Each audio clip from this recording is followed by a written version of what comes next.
گا کہ پچھلے 5 سال اللہ نے پورے کرائے، باعزت واقار طریقے سے کرائے، محبتوں کے ساتھ کرائے، لوگوں کی ضرورتوں کے ساتھ پورا کرنے کے لیے ہمیشہ کھڑا رہا۔ اللہ آئندہ آنے والے یہ 5 سال اب شروع ہوئے، اس نئے 5 سال میں بھی اللہ وہ تمام کام جو خواہشیں، جو امیدیں، جو تصور آپ لوگوں نے مجھ سے سوچا،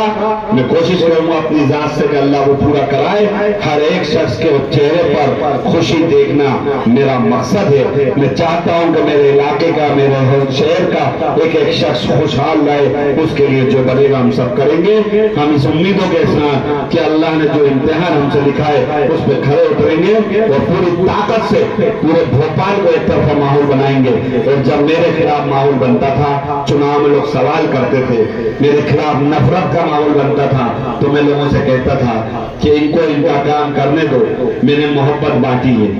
میں نے محبت بانٹی ہے اور مجھے محبت ملے گی۔ اور میں وہ ایک اکیلا شخص ہوں، تمام علماء اکرام کے سامنے کہنا چاہتا ہوں کہ ان تمام ہندو بھائیوں کا ہم شکریہ ادا کرتے ہیں جو 22,000 ہندو بھائیوں نے میرے اوپر بھروسہ کر کے یہ کہا کہ یہ شخص ہے محبت والا، یہ انسانیت والا۔ اس خراب ماحول میں اگر کوئی ہمارے ساتھ کھڑا رہا ہے تو وہ سب کھڑے رہے، کیونکہ میں سب کے ساتھ کھڑا رہا ہوں اور مجھے خوف ہے تو اللہ کا۔